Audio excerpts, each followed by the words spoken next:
Welcome, everyone, to tonight's school board meeting. It's so nice to see so many people here. We're not used to it. For those of you that would like to join us, please stand for the Pledge of Allegiance.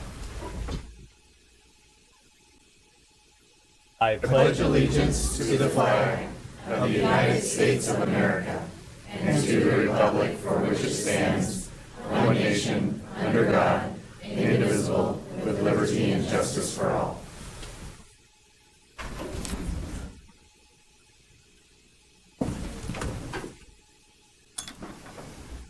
Let's see, the first thing on our agenda is to adopt our agenda. So I'll entertain a motion. I move that we adopt the agenda this evening. Second. It's been moved and seconded twice. All of those in favor say aye. Aye. Any opposed? Okay, so the agenda is adopted. Next is special recognition, and this is one of our favorite portions of the meeting.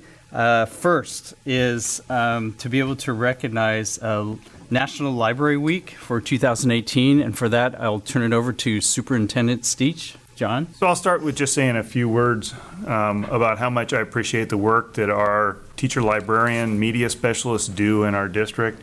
This has been an ever-changing time in the last couple of years for the Evergreen School District as we've introduced a lot more technology. And these people have really stepped up to the plate, not only doing the historical duties and functions of maintaining our library and book collections and keeping those up to date and getting just right books in the hands of our kids. They've also stepped up and taken on a major role in technology and working with teachers on how to utilize technology as a tool in the classroom. And update the collections that we have in the way of digital collections that they make available to our students as well. So it's really a very good year to recognize our teacher librarians and the work that they've done historically and will continue to do into the future. We've got a few people here today that I saw come in. We've got Elizabeth Christina from Marion and Joan McCullough from Silver Star. I'd like them to come up front if possible. And I also saw Teresa Ort. And did I miss anybody? Jenna. Okay. If you come up too, please. Just want you to come up so we can put a face with the function and the great work that you guys do for us. And the first two I brought up because I don't think it's a secret anymore, is it? This is your last year with Evergreen Schools. You're going to be retiring at the end of the year. Yes. So I really appreciate the fact that you took the time to be here tonight and want to thank you for all the years of service that you've done. As I talk to people about the amazing things that we're doing in the district this year, it's all because of the unbelievable foundation that has been laid by those that came before us. And I truly feel like we stand on the shoulders of giants as we move this district forward. And you are two of those giants, and I want to thank you very much for all of your time and your work in the district.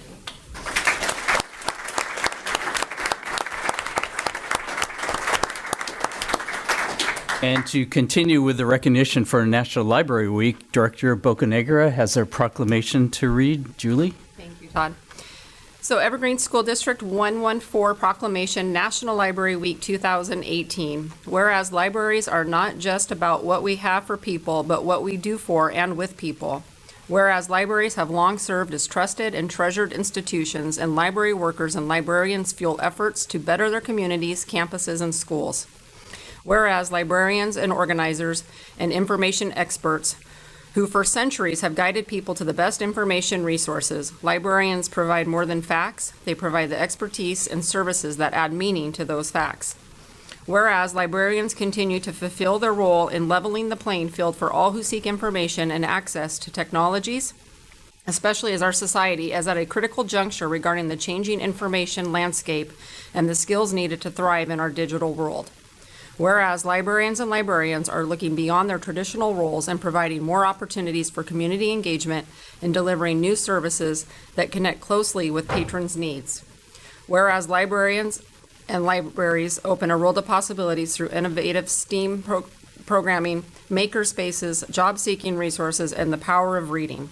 Whereas libraries support democracy and affect social change through their commitment to provide equitable access to information for all library users, regardless of race, ethnicity, creed, ability, sexual orientation, gender identity, or socioeconomic status.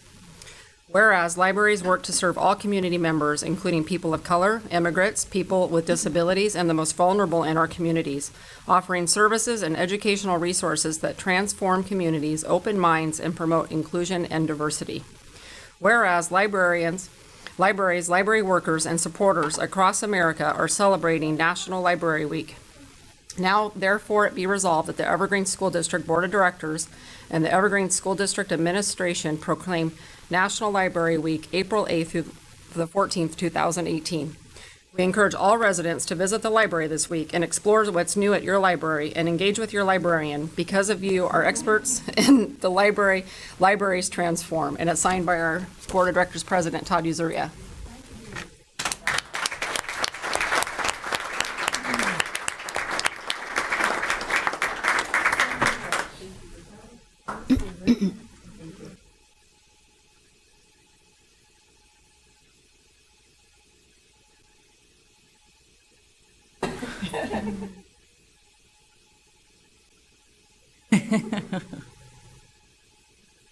And we have a few comments, I'm sure, from the board.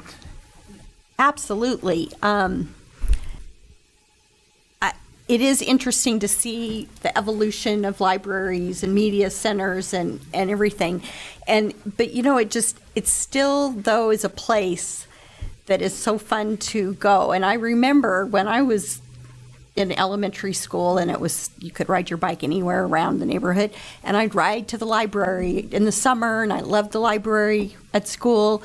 And I look at my daughter's experiences that they were at Harmony, and both very extremely different readers, but always found the right thing with the help of the librarian in the library to get them the kind of text that they needed, and both became, their lifelong readers with that assistance. So it's exciting to, have this conversation and to give you the recognition you deserve, because it really is important to our students and our community. So thank you so much. John pointed out earlier, such an adaptable position, all the changes over the years where it's not just microfiche and Dewey Decimal Systems anymore, right? Yeah. I remember those, and that's when I visited the library, because we didn't have all technology, or, there was nothing except, and if you didn't have encyclopedias at home, which a lot of people didn't because they were so expensive, the library offered that whole world of things to explore, and really it's been a evolving center. And so thank you for your work that you're doing, especially keeping up with all of the digital processes.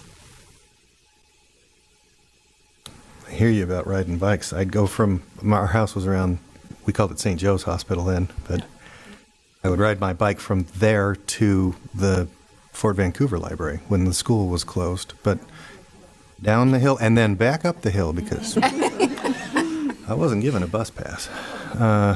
But at school, the libraries were constantly my safe place. And then when my kids came through, and one or two of you know my kids, it was their safe place.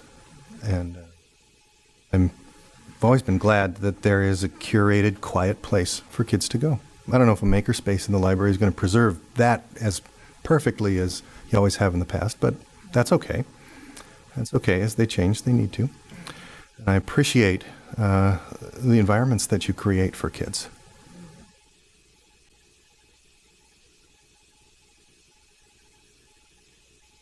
I don't know what else to add besides what they've already covered.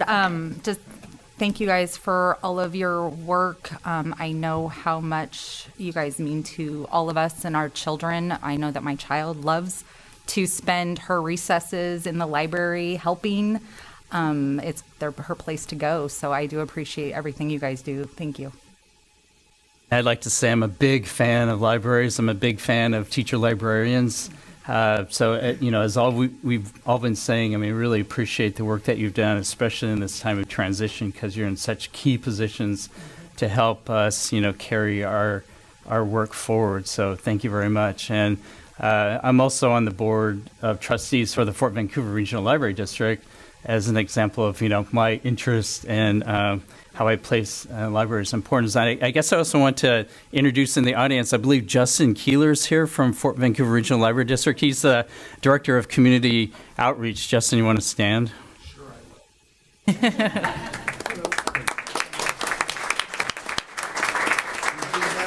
Vancouver Regional Libraries.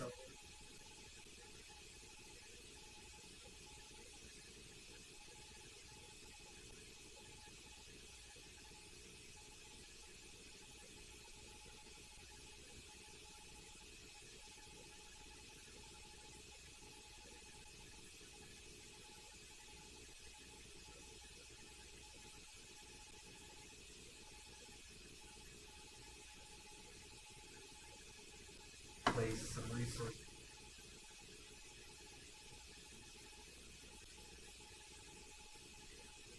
Yeah, thanks, Justin. Joan wanted to say something. You have a mic.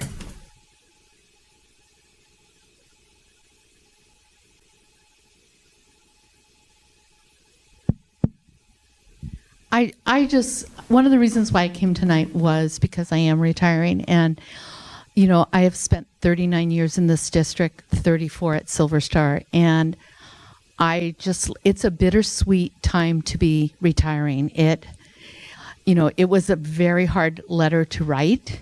I love my job, and I am going to, of course, find ways to be still working with children, but it's also my time to not have to work full time. And that's how has kind of gotten me through. But I am so thankful. I remember in 1979 when I decided that I was going to leave Oregon and come to Vancouver to live.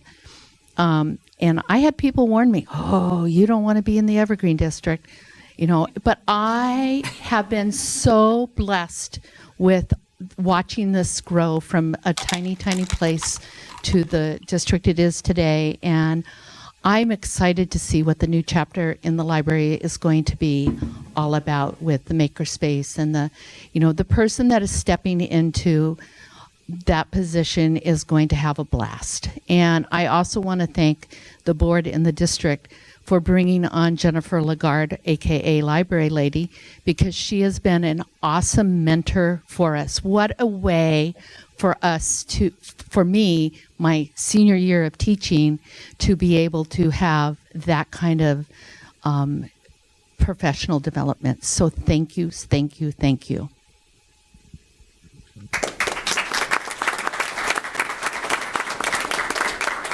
I wanted to say thank you as well. I started with Evergreen District as a staff assistant in 1976.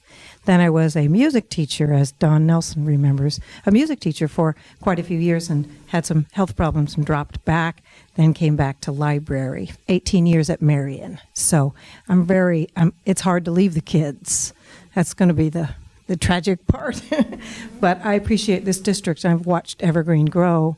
My brother went to the school in this district, and I've seen it grow from 76 onwards, and I think it's a great district. Thank you.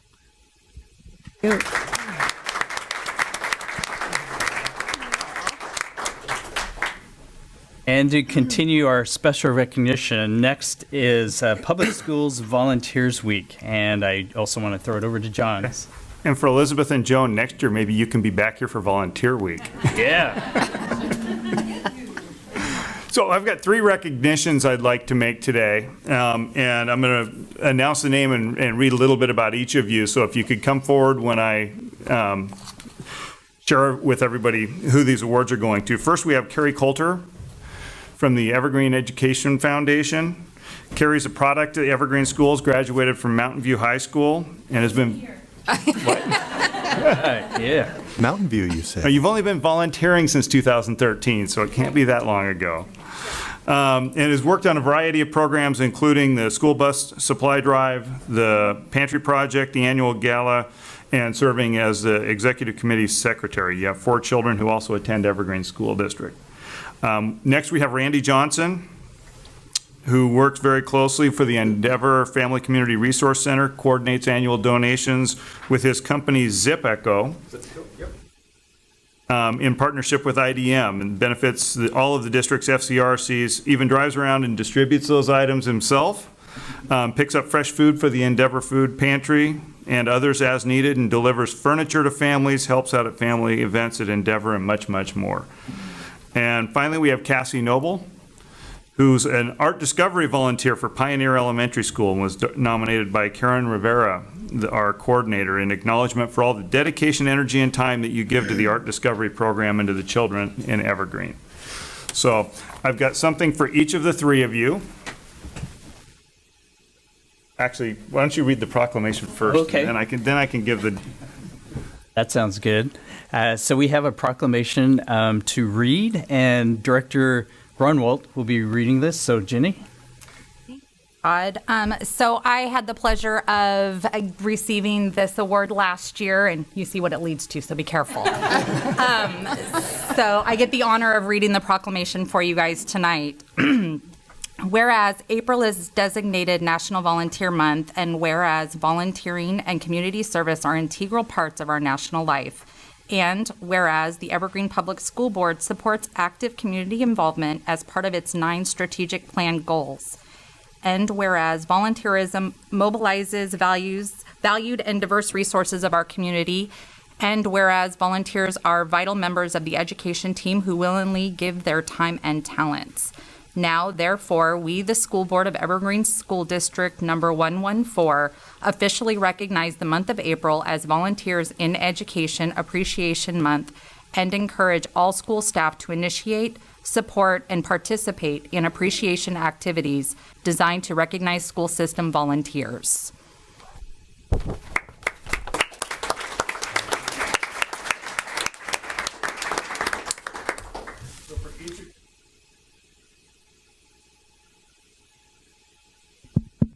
Turn this on so I don't get yelled at by my staff over there. For each of you, we have a certificate as well as some cards that, some greeting cards that display the artwork of students from the Evergreen School District, which I think is especially appropriate for the work that you've done with the Art Discovery Program. And, okay. Carrie, thank you very much.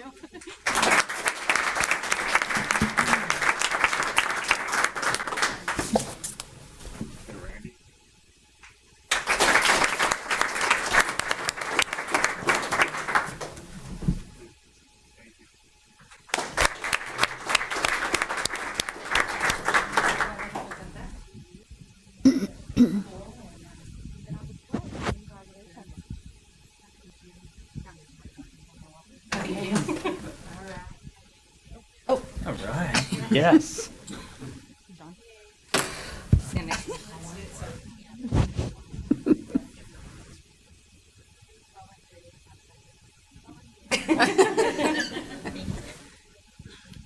We have comments from the board? Well, I just want to say thank you to all of you. I know that no system can work without the work of our volunteers, and it makes such an incredible impact, and the work that you're doing is extraordinary and is leading others to hopefully follow in your footsteps and continue the volunteer efforts. I know I've worked with Carrie on the foundation board in the past, and I know the kind of work that she's doing to help our kids and families in the district. And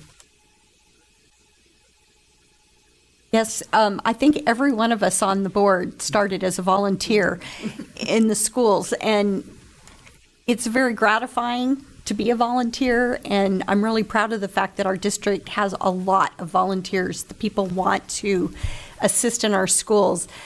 Cass, I give you definite, high five on being the art discovery, because I still remember, now my girls are 30 and 31 now, but when they were in kindergarten, there was this one plaster of Paris incident when I was the art discovery mom.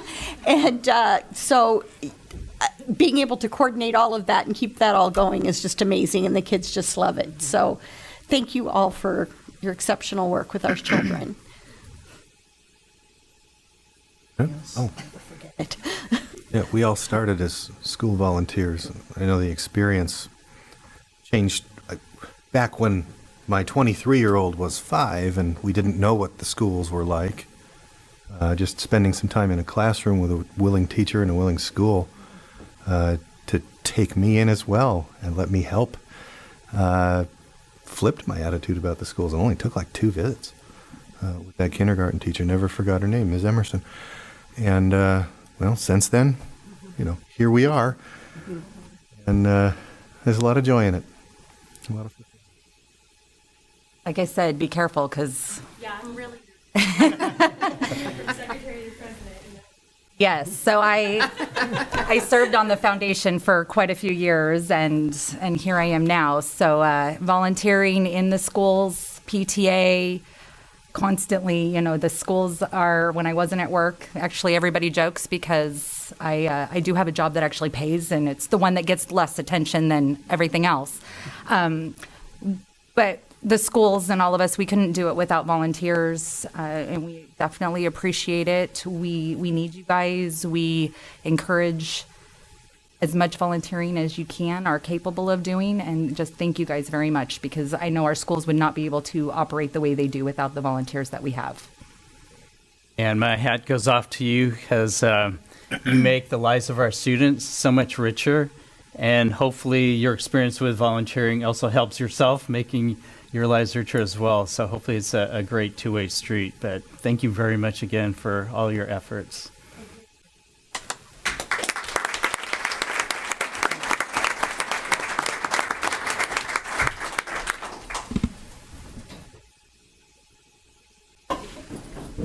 So next on our agenda is the board consent agenda, where we approve matters routine for the board. Do we have any discussion about our consent agenda?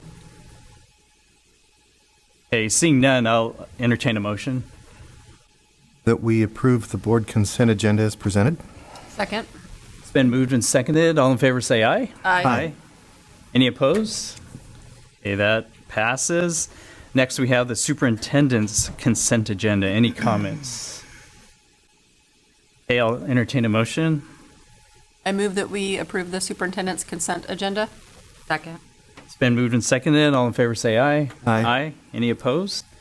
Okay, the superintendent's consent agenda passes. Next, we have the superintendent's report. So, John? So to kick off my superintendent report, I have more introductions to do. We've started something new this spring that with new administrators hired into the district, we asked them to come to the board meeting so I can introduce them to the board, and the board is able to put a name with a face. In a district this large, what I found is there's many times that our board may not see an administrator for a couple of years if we don't do this, in trying to get out to the buildings or bringing administrators in. So we thought this is a great opportunity. So what I'm going to do is I'm going to introduce our new elementary associate principals, and we have 8 of them that we're introducing tonight. With all of the work that we're doing with social emotional development with kids, we really sat back and started reflecting over the last couple months and decided one of the big missing things that we had was the support at the elementary school to support the teachers in the classrooms to be able to focus their work and have a supportive administrative team that's an actual team rather than one individual principal being pulled in 20 different directions on a minute-by-minute basis. So we're really excited to be able to add some elementary associate principals this year. And I think we have a great group coming in. It's weird to call it a group. So first of all, we have Zach Dillon. Zach was an elementary teacher at Pioneer for many years, and in conjunction with his internship, chose to move to Frontier from Pioneer and move to middle school to expand his view of the district and get a little better rounded understanding of the overall education system. So why don't you go ahead and come on up, and I'm going to line you up one at a time. Next, we have Jenna Chauffeur, who I should have recognized as a librarian earlier. But you've only been in that role for 2 years. Teacher at Elahi, and recently moved to the teacher librarian position, did her administrative internship, and working under Erin Lusich has really grown amazingly over the last couple of years in her view on systems and how schools work, and we're really excited to have you on board as well. Next, we have Christy Wall. Christy was at Fisher's Landing for many years. And in doing her internship, and boy, this almost sounds like a broken record, chose to go to Ellsworth to get a different perspective on the demographics that we deal with in the district to better prepare her for her administrative career. So went to Ellsworth and has been a true leader from day one with the Ellsworth staff and really established herself well, and we're excited to have you joining us. Next, we have Brandy Anderson Phelps. And Brandy's been at Faircrest, been an instructional coach for many years, and shown definite leadership through the instructional coaching, did her administrative internship, and finally decided that she wanted to leave the coaching and move into administration. I think it was more of a question of when she was ready rather than when we were ready to have her here. Next, we have Alex Shiwi. Alex was at I should know this off the top of my head. Harmony, I do know this off the top of my head, was at Harmony for many years, taught many grade levels, and again, like the broken record, recently went to York Elementary School as an instructional coach, and did his administrative internship there under Don Harris, and Don just keeps singing his praises over and over again, and as soon as we found out that we were going to have openings, Don's been chirping in my ear saying, Alex better be one of them. Next, we have Kimberly Anderson, former National Dance Teacher of the Year, has been at Heritage High School since 2000, and really found out recently through her internship and filling in at elementary schools that she had a passion for elementary and really felt a drive to redirect her career into the elementary schools, and is committed now to be able to join this team in the elementary. Next, we have somebody from Kelso. We have Taylor Barnes. Taylor has a lot of small school district experience initially, then went up to North Thurston, I think it was, yes. Went up to North Thurston, taught there for several years, and then came back to Kelso as an associate principal. So this is a lateral move for her, and we're very excited to get her expertise as an associate and that perspective from Kelso and other districts to help us grow as a district and learn things from others. And last, we have Rose Tracey. Rose is joined Evergreen this year from Vancouver as an instructional coach. And we think stepped right in, has learned the Evergreen systems very quickly, and we feel very blessed for having her present with us. So this is what I would call the 2018 class of associate principals. Right, yes.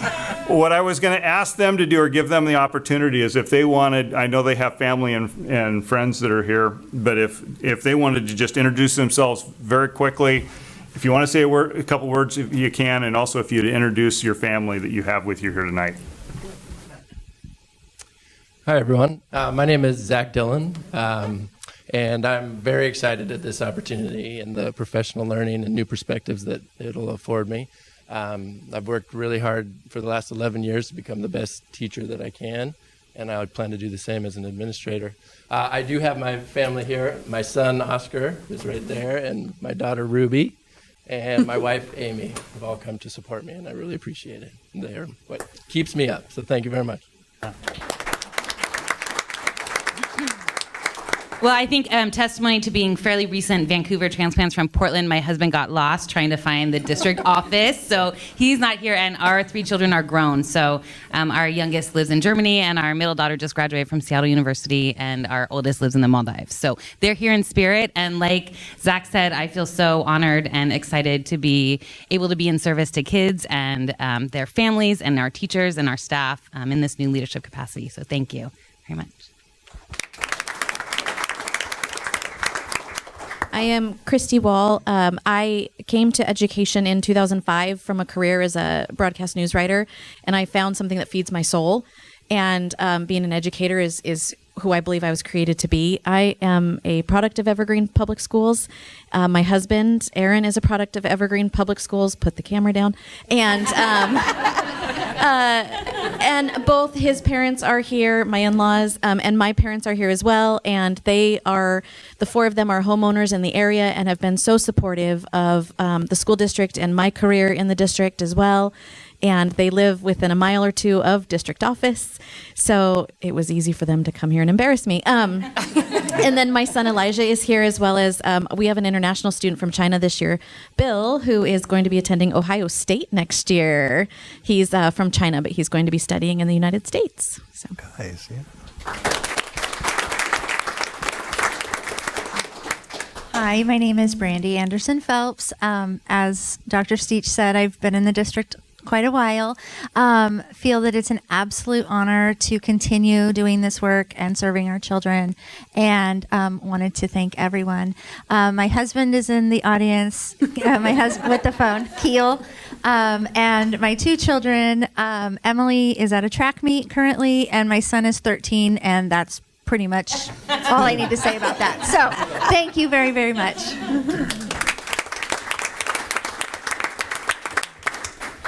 I'm Alex Shiwi. I've gotten to grow up in this district, as I feel, as well, straight out of college, and I'm very grateful for this opportunity to serve. I'm excited. I've got my family here too to support my daughter Stella, my son Jackson, and my wife Brooke. Evergreen does a really nice job of growing their leaders, and I am grateful for that. Thank you.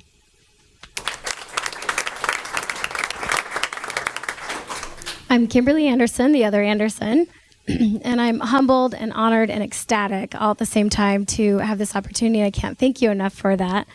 And I have my family here tonight as well, my husband Todd and my son Logan, who is not a future dancer. He does not like spotlight down over there. And Nicole with me tonight, who I can't thank enough for all of your support in the process to get here. So thank you. I'm Taylor Barnes, and I'm pleased to be here with all these inside applicants. A great job.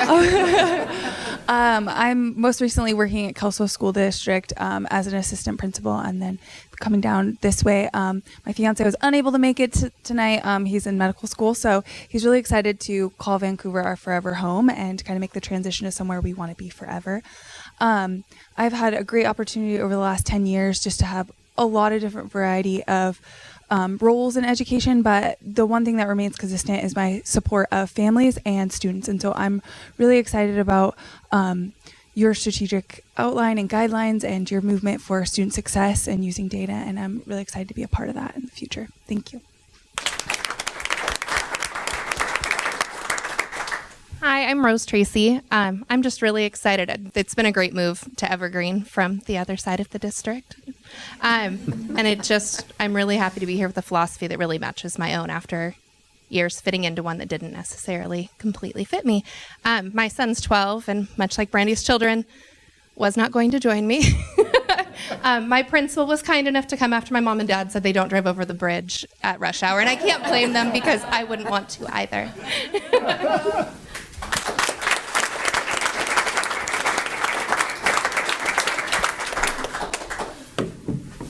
Yeah, go ahead. Go ahead. No, go ahead.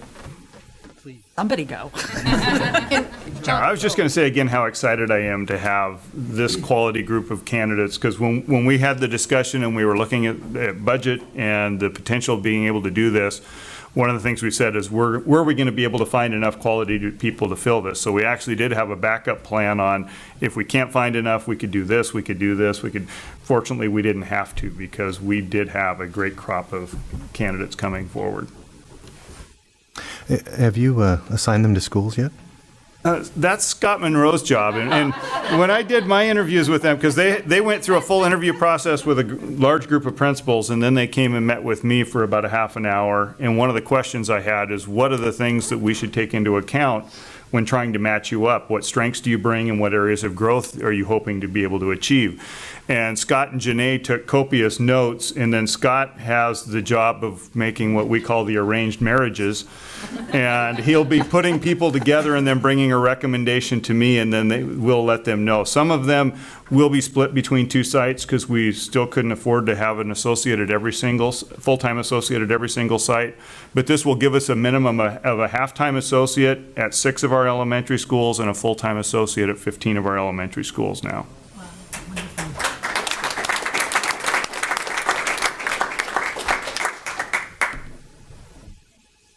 I just say welcome. We're excited to watch your growth, and I like to see people taking advantage of the opportunities that they have in this district, because we do like to see people advance their careers in the way that they feel suits what their passions are. So welcome. I think this speaks volumes for our administrative intern program, that we are able to grow so many leaders within our district. And I know that we've grown so many that they've left our district for opportunities, which we're just helping all of education in general, not just really our own district, but throughout the state by growing leaders. And so I just want to give kudos to that program, because we can see the efforts and the people that we're bringing up through the ranks.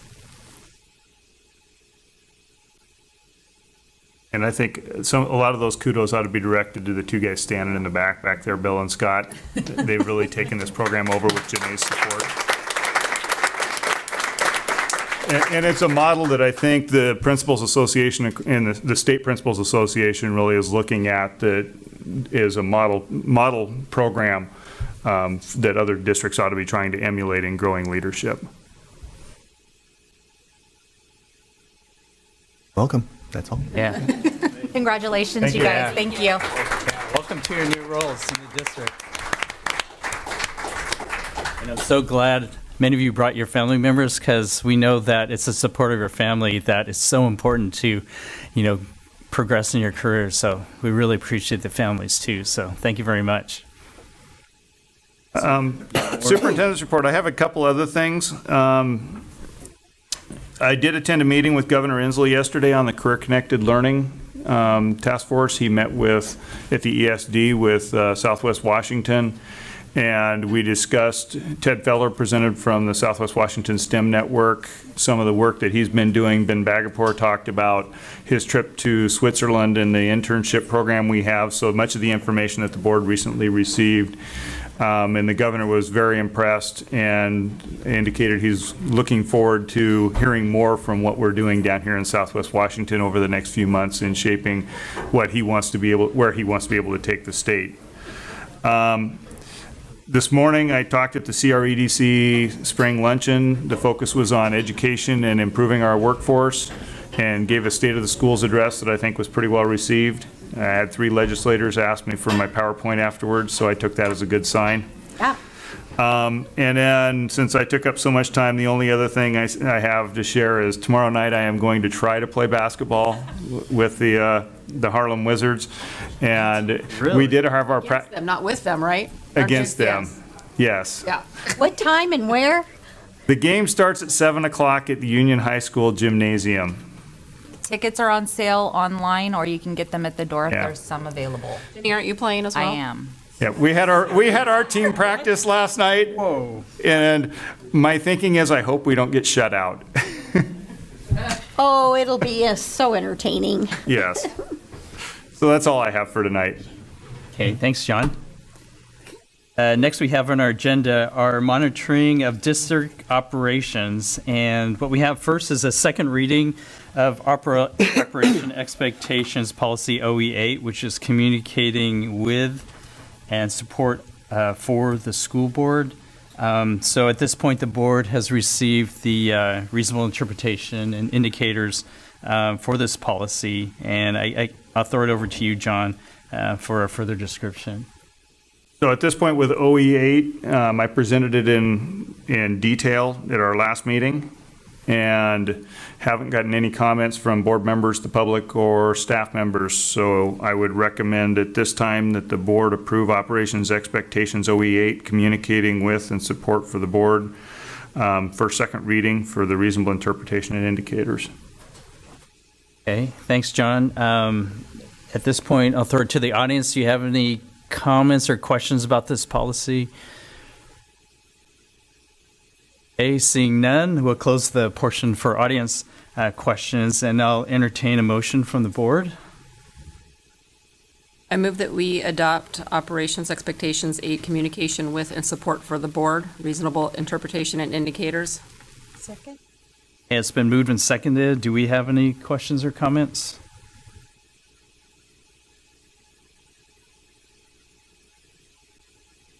Okay. I just wanted to mention that the communication and the relationship between the board and the superintendent is so critical. It's very easy for us to have policies, but if we don't have that communication to see that they're carried out in the manner that we intend, and that we don't have that we have trust in our superintendent, but this gives us all of the accountability. And so communication is a key part of all of that. So I think this is a very important policy. Yeah, and I like how it's really specific, right? We're being very specific on what we're looking for and how the district will support us, which, helps us. So, yeah, I really like it. Any other comments or questions? The observation that the indicators and evidence listed are a reflection of current practice. Always appreciated the open communication channels that we've had between ourselves and Dr. Steach and John Dieter before that. Else? Okay, I guess we'll take a vote. All in favor of OE8 for a second reading as presented, signify by saying aye. Aye. Aye. Any opposed? Okay, OE8 has passed. Next, we have the first reading of Operational Expectations OE11, which is Instructional Program. And at this point, the board has received the reasonable interpretation indicators for this policy by Dr. Steach. So I'll throw it over to you, John, to describe this policy. So this is the next to the last one that we have for first reading. So sorrowfully, this won't go as quickly as the last one. Just to get it into, mainly to get it into the record and make sure that the public has adequate information on this without having to go online and read it. What I will do again is I'm going to go through and read the actual policy sections and then share with the board and the audience the indicators that we are proposing that we would agree to for OE8 instructional program. So, or OE11 instructional program. So the instructional program OE11, the primary statement says the superintendent shall maintain a program of instruction that offers equitable, personalized, and challenging learning experiences for all students to achieve at levels defined in the board's results policies. So clearly making that connection to the results policies, but it's that environment that we are going to create. 11.1 is that we ensure that instructional programs are based on a comprehensive and objective review of effective practices. For that, the board will be provided with the instructional program overview documentation, which is published publicly, that contains current practices and that connects current practices to research-based best practices. So that's a document that we'll be putting out either on the website or sending out annually. We'll do a program evaluation and give the results to the board for specific core academic areas indicating continued alignment with effective practices. So again, doing that annual review of are the current instructional practices aligned with what we feel are the best research-based practices. 11.2, based on instruction on district, struggling with my glasses tonight, sorry. Base instruction on district adopted standards and frameworks that meet or exceed state and or nationally recognized model standards. So the board will be provided with the math and English language arts instructional frameworks for elementary, middle, and high school levels, which should indicate alignment. The board will be provided with an overview summary of the percentage of teachers trained in foundations of personalized practices, leveraging currently adopted resources and aligned with the workshop framework. This will be supported by the percentages of teachers being evaluated as above basic in demonstrating effective teaching practices, which is criterion 2 as measured in TPEP, and that will be exceeding 90%. So we will be giving you a summary of the actual teacher evaluations on that criteria 2. And the threshold for the district to be compliant will be that more than 90% are proficient or distinguished. 11.3, align curriculum and resources with standards. For each recommended adoption presented to the board over the past year, results of the Instructional Materials Committee and the Review Committee indicating that standards alignment will be provided. For each recommended adoption presented to the board, we'll also provide resource frameworks that clearly communicate use and purpose to address a range of needs. so that we make sure that they meet the diverse needs of our students. And also for each recommended adoption presented to the board, an overview of the process is included for the board, indicating that the process was followed according to the policy procedure, including the option for material review by the board. 11.4, effectively measure each student's progress towards achieving or exceeding the standards. Board approval of the interpretation and indicators for all results areas will be evidence that the comprehensive assessment and monitoring system meets the board's expectations in this area. So even though that's part of the instructional program, the in totality of what we're presenting to you in the results policies should meet that standard. 11.5, ensure that the instructional program includes opportunities for students to develop talents and interest in their areas of interest. So we'll present the board with student forecasting choice information over the past year and an explanation of how it is used to inform elective offerings, and also provide the board with the panorama survey result evidence supporting student belief that their voice and choice is present in core instruction. So both in choice of class and then student voice and choice within their courses that they do take. 11.6, ensure that the instructional program accommodates and personalizes learning to meet the needs of students of various backgrounds, cultures, and abilities. The board will be provided with training summary documentation showing the percentage of teachers trained in sheltered instruction strategies that will be in excess of 60% for our K-5 classroom teachers and 35% for our 6-12 classroom teachers. The board will also be provided with a training summary document showing the percentage of teachers participating in personalized learning PD that shall be in excess of 80%. 11.7, encourage new and innovative programs, carefully monitoring and evaluating the effectiveness of all such programs at least annually. So the board will be provided with new course application process, the methods this was communicated, and the list of the course proposals made over the past year. So we do have a process where teachers can propose new and administrators can propose new courses be added to our course catalogs. Current instructional programs should score highly as measured on the EPS instructional program review process. And new programs being implemented meet startup requirements as identified by the district using the instructional program review process and indicate progress towards high levels of effectiveness. So part of that adoption is going to be a measurement rubric that we'll be able to show you how they measure up as proposed and then how they measure up as implemented.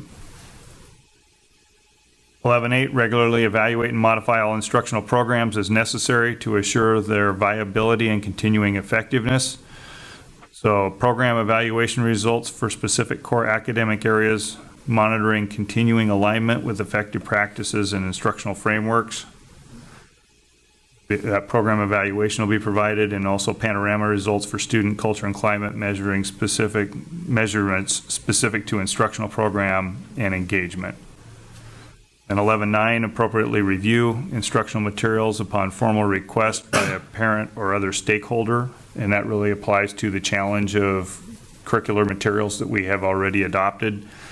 So the first piece of evidence will be Policy 2020 and the Procedure 2020 that document the challenge process. And then the superintendent will provide to the board a summary of all formal complaints filed by parents and community members concerning instructional materials over the past year, which will include the material in question, the date of filing, the final determination, and the date of determination. So you can measure how quickly, promptly we responded and what the final resolution was. 11.10, adequately monitor and control student access to and utilization of electronically distributed information. So we'll provide to the board an annual summary report including the types and number of student misuse, along with the response protocol for each type of misuse. And also provide to the board an annual student content usage summary from the previous year. So on our network, we can tell you what types of things kids are using how much, and we'll be providing you that information. 11.11, provide equitable access to and utilization of district technology resources and information. Provide the board the fee and fine schedule relative to issuance of take-home personal electronic devices indicating reasonable access for all students and currently we don't charge anything, and even the first accidental damage is free. So we only have a restocking fee on the second damage. Then the superintendent will also provide to the board a summary outline of measures put in place to support home community internet access for students who did not normally have access within their homes, such as the Comcast partnership we just initiated. And the last one in this section, 11.12, review school attendance boundaries periodically to assure reasonable balance in student enrollment. So the enrollment summary by school, which includes each school's current student enrollment and practical capacity that was provided to the board, as well as the date and method of that communication, will be the evidence, and the superintendent will annually provide to the board a summary of the approved boundary transfers along with the summary of the appeals to the superintendent that will include the neighborhood school, the requested school, and the stated reason for transfer request. So typically each fall you will get a total enrollment summary by building of all the schools. That'll serve the first part, and the second part is how many people are trying to move within those boundaries, so you can judge, are we balanced, and then is there also a need to create more space at some place in the future at your discretion, since you chose to maintain that under your authority. You were waiting for that, Julie. I was. So this is, there's a couple of minor updates that we discussed in the workshop last meeting that have been made to this. So this includes those updates. At this time, I would recommend that the board consider Operations Expectation OE11 instructional program for first reading and move it forward to second reading for adoption. Okay, thanks, John. And this is an important policy because, you know, it's core of what we're trying to do, right? I mean, we want to offer equitable, challenging, personalized learning for all of our students, and you've outlined that in this procedure, or I'm sorry, this policy. So at this time, are there any comments or questions from the audience about this policy? I don't see any. Seeing none, I'll entertain a motion from the board. So moved. Or is someone moving the first reading of this policy? Yes. I would like to motion that we move forward to a second reading and then for adoption of the instructional program. Second. Okay, it's been moved and seconded. What comments or questions do we have as a board? There's a lot there. Yeah. We've talked about this at the workshop, right? But further comments do we have? I think we're structured to stay flexible in a time like this where curriculum is so much different than a book and direct instruction. It could include almost anything. And I appreciate the flexibility reflected in the evidence of compliance there. Have to keep adapting as things go. But I think while it has flexibility, it's very specific in what we want to achieve.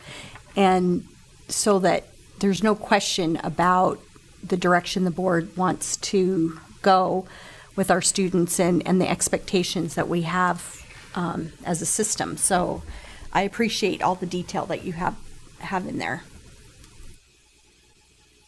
And I guess, yeah, I like that we want to be responsive to the needs of our students. So just to reiterate, you said that you have a procedure then in place to figure out how to come up with a new course if need be. Is that right?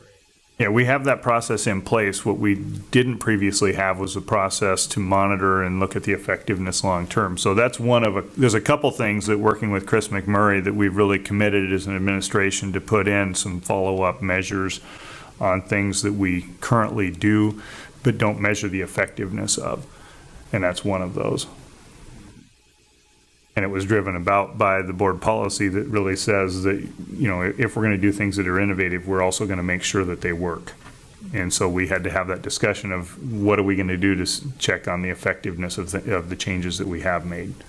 That's pretty exciting to me because there was a time when we moved to a new direction and there was always the question, well, how do we know if it's working?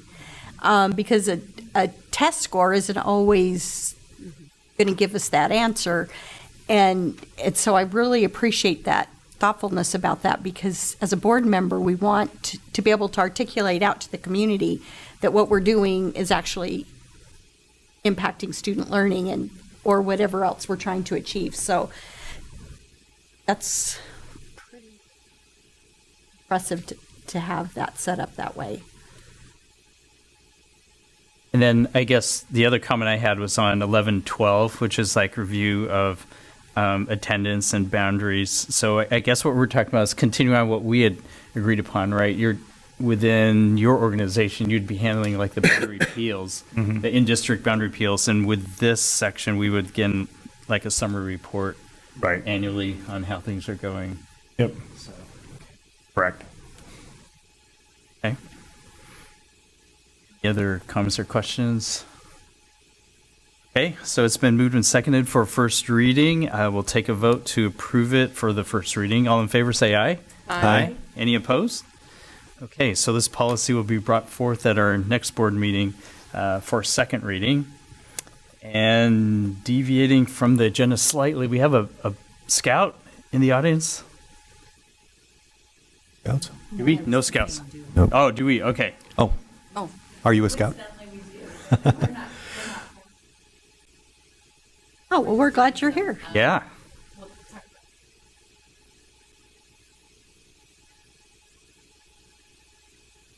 Oh, good. Oh, Yeah. then you are here Glad doing you're something here. specific. Yeah. What school do you attend? Ah. Well, thanks for coming. Has it been a good meeting for you so far? Okay, good. Well, if you have any questions of us, please come by afterwards. So welcome to our school board meeting. Ooh, jazz band. Nice. You're speaking his language. Yeah. Have a good concert. Mine too. Yeah. Yeah. Hey, good. Next on our agenda is the good news report. And so for that, I'll call forward Gail Spoler, Director of Communications and Community Engagement. Gail, welcome to our meeting. Thank you for taking pictures.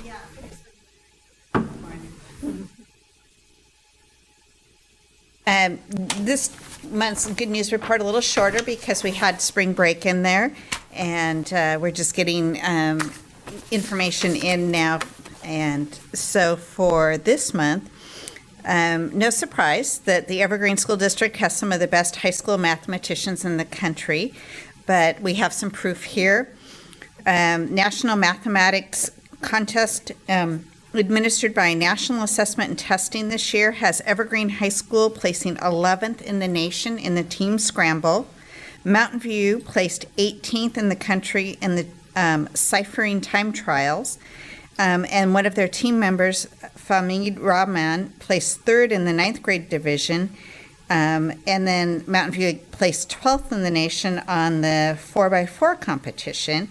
And then Famid also placed 5th in the youngest division. So nice math awards, national math awards coming in. We have a wonderful athlete at Heritage High School who just over the last 2 weeks has broken long-standing Heritage High School running records, and that's Ryan Sybarth, who broke the 800, which he said wasn't necessarily a surprise. He specializes in the 800, but then he surprised himself and he broke the long-standing school record in the 1600. And so his coach actually says he doesn't think that those are his fastest runs this year. So I may be back next month with those. 12 Heritage High School students participated in the FBLA state competition, and pleased to report that the students earned 7 of the top 10 awards, and 6 students have qualified to compete at the National Leadership Conference later this year in Baltimore.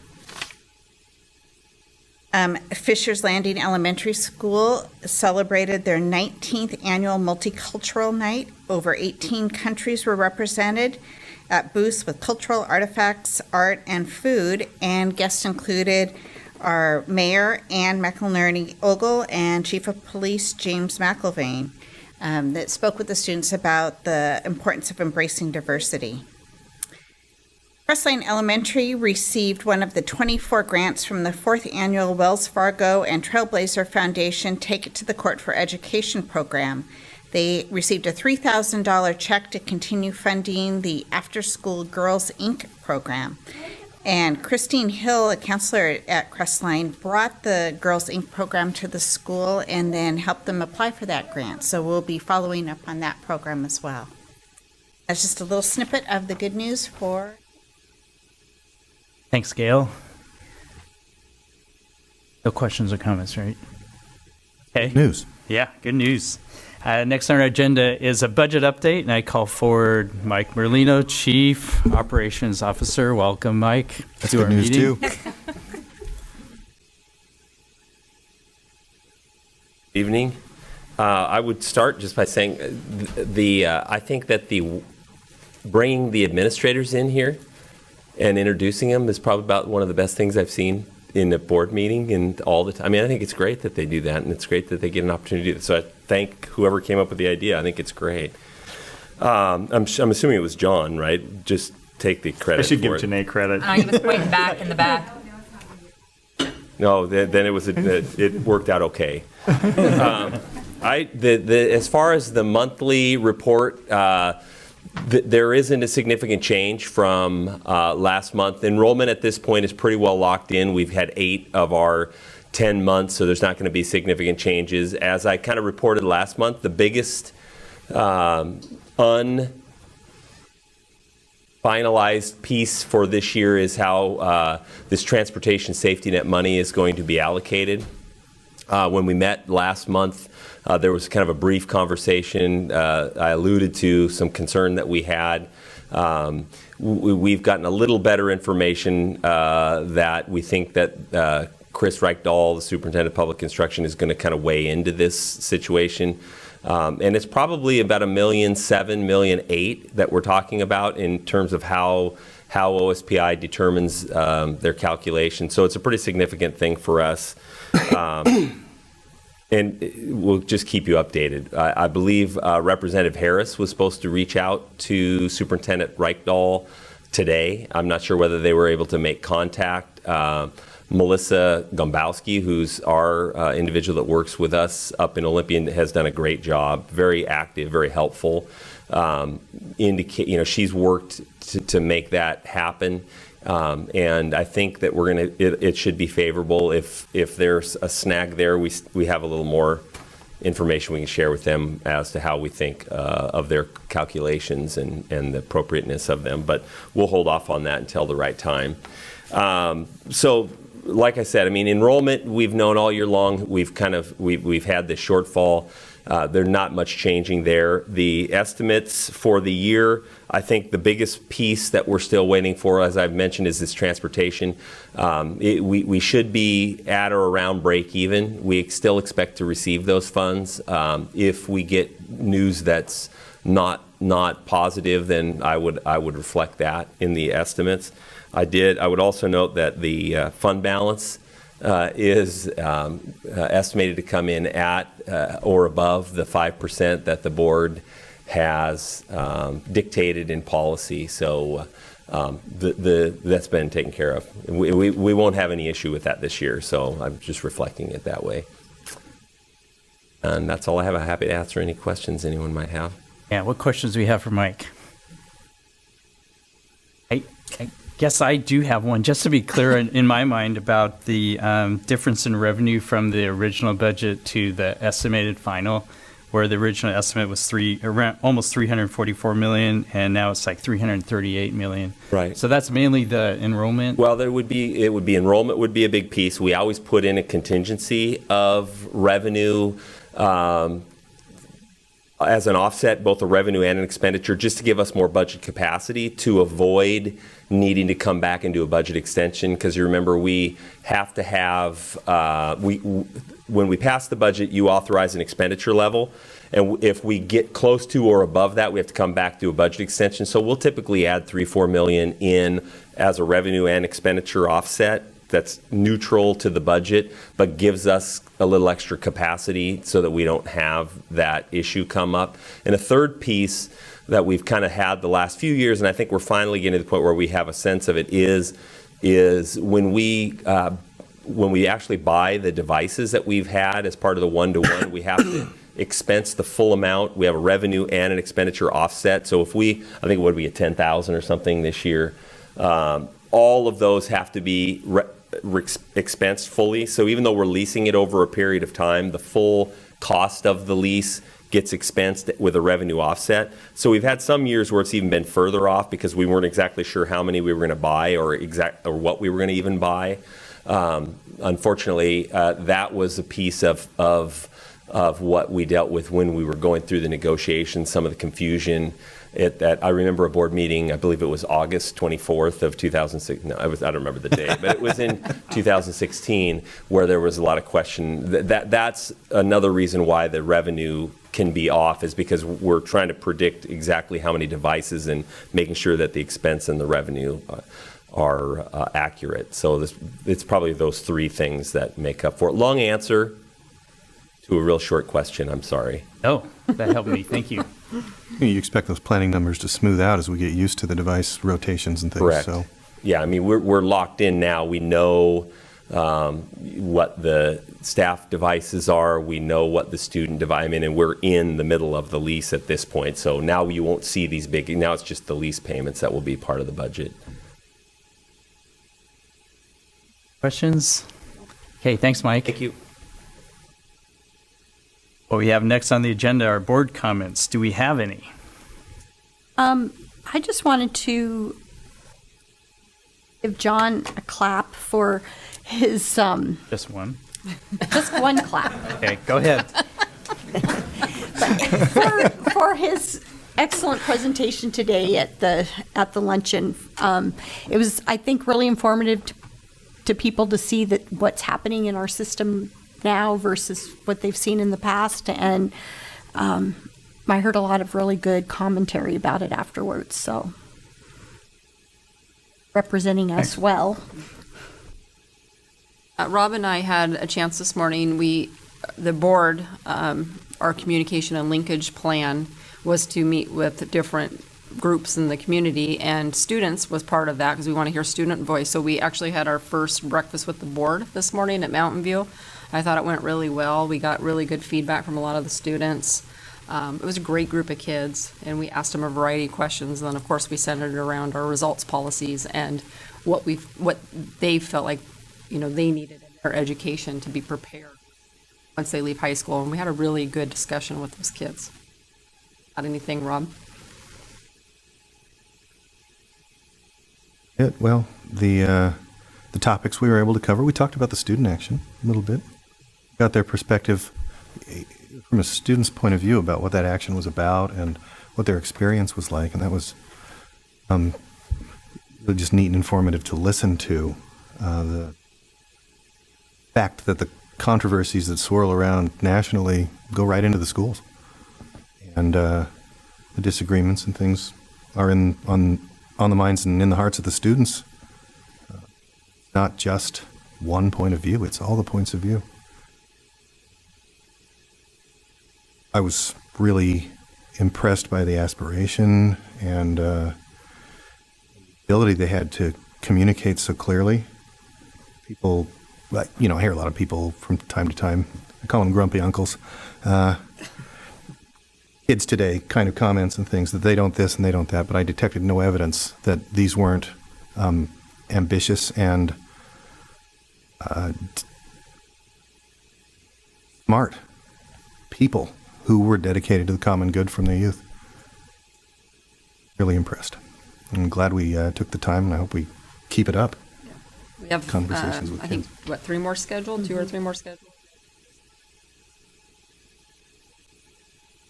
A couple weeks, and a couple of the others are going to Evergreen and Union. So informative. It's great to hear from the students about what their experience is in school. That's what they're for. Yeah, I actually look forward to getting my chance to do one of the breakfasts with the board. I believe thing I have, it's actually been kind of a quiet couple of weeks, which is very welcomed after the gala. But the only thing that right now is the Wizards game tomorrow that John and I and about 23 of our close friends, we're close now, after attempting to play basketball last night, we'll be playing against some professionals. So if you haven't already, get your tickets, come out and watch us, because you'll probably never see this again. They won't come back to play you? I may not be on the court ever again. Although I did, when I was asked to participate, I did say that I would probably be ejected for being the worst player on the court. We shall see. Yeah. Thanks. So, yeah, lastly, if you don't mind, No, go ahead. I want to thank you from the table here, Dr. Steach, for joining me at the first robotics competition breakfast last Friday. Was it just last Friday? Yeah, it's 2 Fridays ago. 2 Fridays ago? Yeah. And time flies when you're developing software, I guess. You know, I learned things that I never knew about that. And I've been to a few of these, but I really appreciated the chance you took to see that program and see what makes me passionate about, you know, hands-on robotics for students. I'm not necessarily going to make a claim that this exact program is the thing, but certainly the experiences that the students have in a program like that, that is the thing, experiential learning. And I hope we can work together and open those opportunities up for all kids, kindergarten all the way up.